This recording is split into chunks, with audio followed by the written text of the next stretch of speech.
we've got a thermistor that is there on the thermal camera screen, and I'm going to turn on the power pack, which at the moment is on about 60 milliamps, and I need to zoom in right in on the resistance here so that we can actually see what's going on.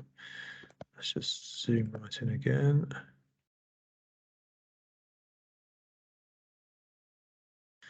Okay, so there are funny little spikes on the resistance curve. Now you can see already that the thermistor is actually getting hot because the current's going through it, and because it's getting hot, the resistance is reducing. And we can see on the thermal camera that the temperature is very slowly creeping up according to the thermal camera, which is fairly good at working out what the temperatures are.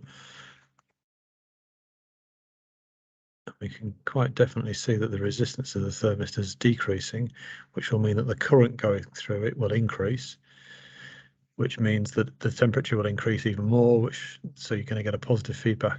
What I'm going to do is I'm going to make it go a bit quicker by turning the current up.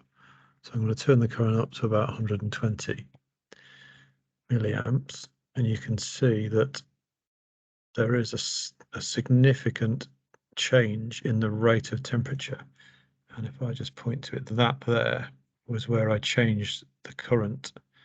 So you can see that the resistance is decreasing markedly, and you can see that the temperature is now going quite significantly up, and it's already gone up to over 40 degrees.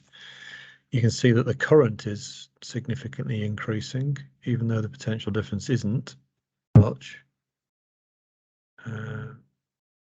Yeah, so the current is creeping up quite a lot.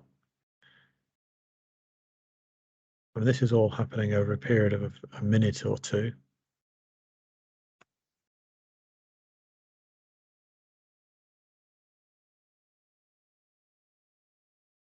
So we're up to 50 degrees, just below 50 degrees, and it's still going up quite a lot. Now the color of the thermistor on the thermal camera hasn't changed, because once the temperature of the thermistor reaches the maximum that's anywhere in the frame, that then becomes the top of the temperature range of white. So the thermistor is now, it has been for quite a long time, the hottest thing in the frame.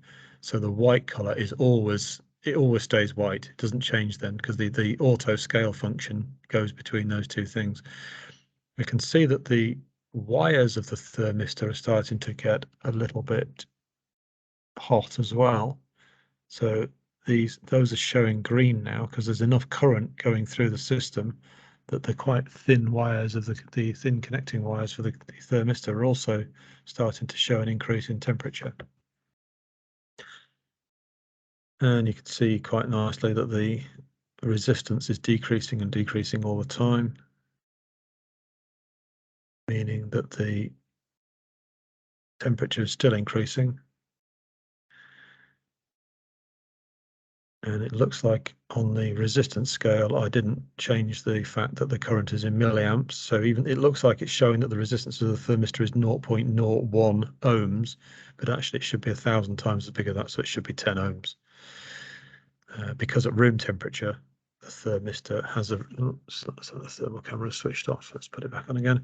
So at room temperature, the thermistor has a resistance of about 33, 34 ohms, which is where I'd expect it to be. We're now up to 60 odd degrees, and it's still increasing. Now, if we left that in there for much longer, the temperature would get high enough that it would start having adverse effects on the thermistor. So I'm going to stop that right now. And I'm going to turn the current down. So the current is going to go down to about 50 milliamps. And this, with any luck, we will see that the thermistor now starts cooling down, so its resistance starts increasing again, and we're out of the danger zone where it might have burnt or crisped itself and started not functioning very well at all. So there's definitely a region over which in terms of the current flow through the thermistor, that you don't want to allow the current to get beyond a certain amount, or you are going to get this thermal runaway effect.